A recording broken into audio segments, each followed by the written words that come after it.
How's it going, soldiers and citizens? General Blastoise here again with another video game repair / clean video, and today I'll be showcasing a cleaning of the Game Boy Advance, as you can see here. I picked it up for $80 at my local vintage video game store, and for $80 it's not too bad on the outside, but if you look in the wireless port here, it is very dirty with some chunks of stuff in there. All around, everything else functions just normally like a Game Boy Advance, although I never owned a Game Boy Advance of this brand. I have owned the Game Boy Advance SP, but that's the only Game Boy I've ever owned. And again, mostly the aesthetics are just okay, but they can definitely be improved upon.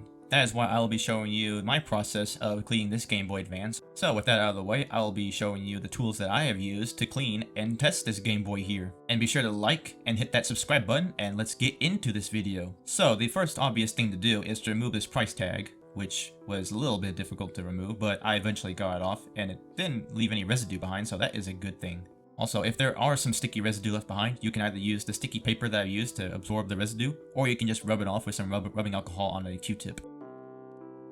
So the tools that I have used for this repair process are a screwdriver, Pokemon Blue, Pokemon Ruby for game testing, tweezers, some isopropyl alcohol, and some cotton swabs. You could also use a rag to kind of dry some things off or place your cotton swabs on something. So the first thing I did in the cleaning process was to use some isopropyl on a Q-tip and just clean the outside of the Game Boy Advance. Letting you know right now that I'm using 91% isopropyl. You can use 91% or 99% preferably, but I do not recommend any lower than 91% because there might be more water in the isopropyl, say 70%. And it's not a bad idea to clean in the tight corners even on the outside of the Game Boy Advance, just in case. And then the next step, I will be taking apart the whole Game Boy Advance and getting into the motherboard.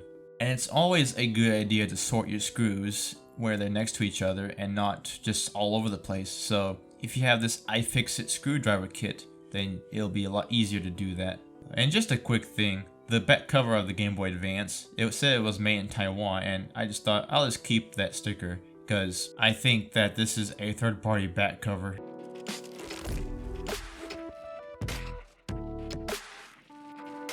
Oh, and I didn't do this often in the video, but I am using a pair of gloves so that I can clean a lot easier and not worry about residue being on my fingers. Obviously this isn't required, but I cleaned the barcode off of the Game Boy Advance. It's not required, but I didn't care. I just wanted to make this thing pretty again.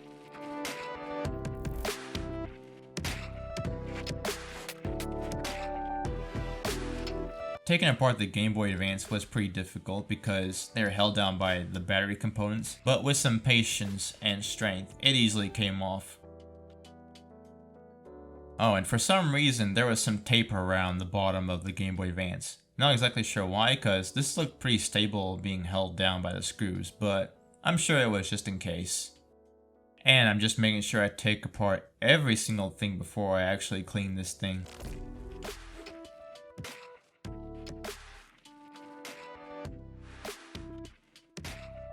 And I am unscrewing the motherboard off of the Game Boy's front plate so I can actually clean the front plate.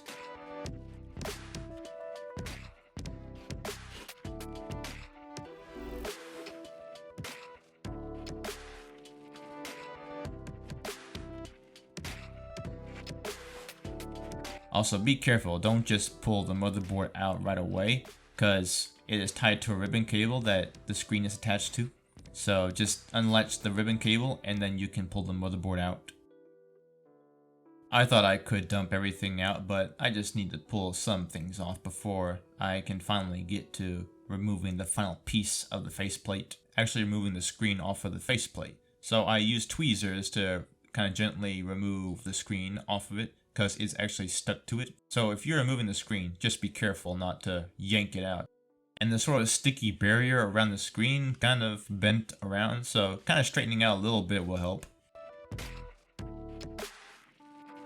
And here is the faceplate. It looks pretty okay, but it still needs to be cleaned either way.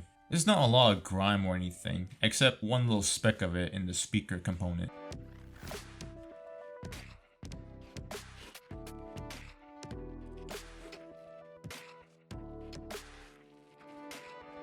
And so these and the buttons are going to be cleaned off screen, so just telling you right now, you can use a bucket full of soap and water and just clean around and I also use a toothbrush to kind of clean it extra good. But for the rest of this tutorial, I'm cleaning the motherboard itself. Luckily for this motherboard, there is not a lot of gross things that are really sticking out to me, and it's just an easy clean pretty much. The speakers though is probably, along with the wireless port, is very gross. Like I don't know what is on the speakers, but I had to clean a lot of the stuff out, and it was pretty much a chore, but I got the majority out of it.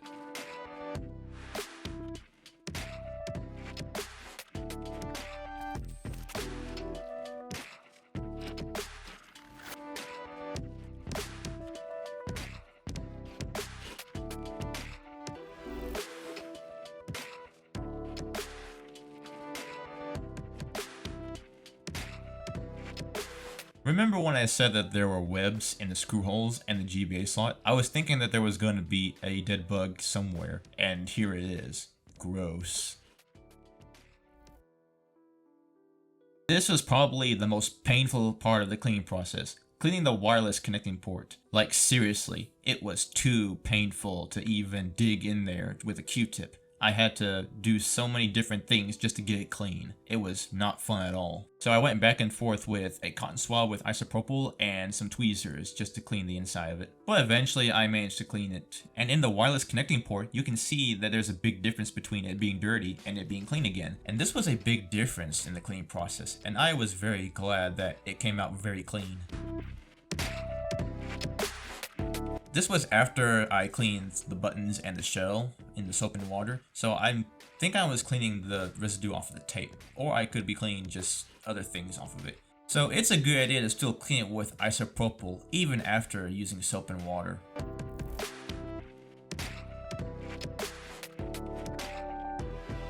And yeah, the back cover of the shell was clean, and I'm glad that I managed to get all the grime off of it. And so, with all the buttons, the shell, and the motherboard clean, it is time to finally put this thing back together and test some games.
One of the things you have to be careful with is where the screws go, so I'll be showing you where exactly the screws go. And as much as pulling the Game Boy Advance apart was hard, putting it back together was hard too, so having it to go through the battery components was a bit of a small chore, but it was still manageable.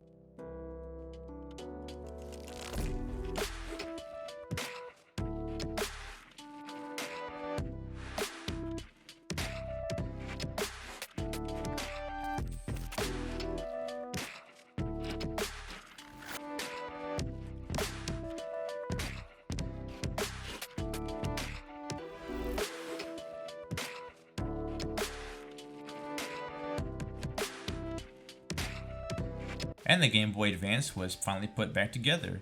And it looks pretty okay. Looks brand new, like new again. The only thing left to do was to put all the screws back in and everything would be finally whole again.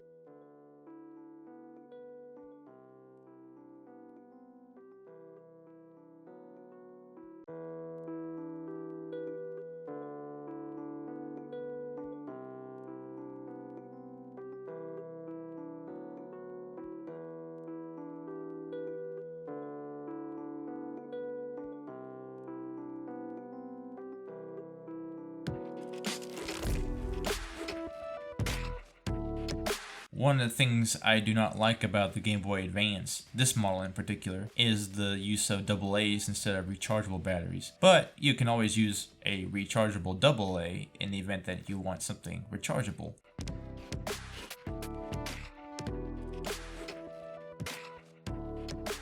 And look at that, the Game Boy turns on. It is beautiful.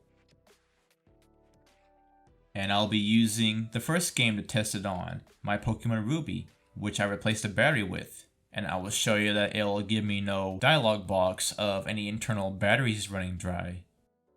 So great to see both logos popping up.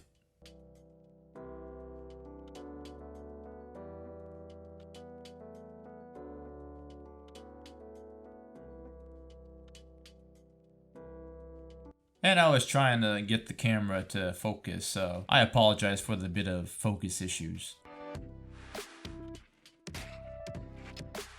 And no dialog box. The battery runs extremely well.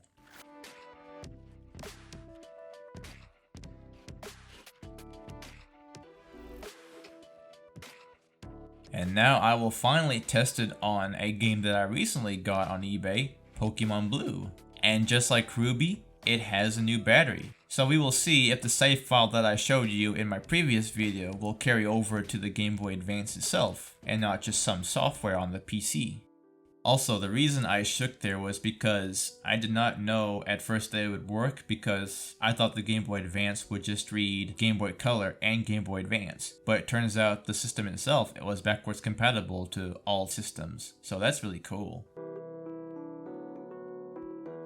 And yeah, the A file is still there. It's carried in the battery itself, so that is really cool. And I hope sometime I will stream this game because I have never played Pokemon Blue at all. It'll be really fun to play a game with my boy Blastoise on the box art. Also, another thing I did not know after just pressing buttons was you can actually change the aspect ratio to where it can stretch or just go back to the GB original format, which is really cool. And there you have it. The entire process of cleaning the Game Boy Advance from pretty grimy to brand new, and testing the games that is compatible with it. I am very happy with how it turned out, and I hope that I do more of this in the future. I wanted to thank Carrie for giving me the suggestion of doing a post-production recording of the entire process and not just along the way, because I feel this will give you a better idea of what I was experiencing throughout repairing the Game Boy Advance. So I'll definitely do this in the future from now on. Thank you all again, and I hope you all have a wonderful day. Be sure to like and subscribe for more future content in the channel. I will see y'all again soon. Peace and dismissed.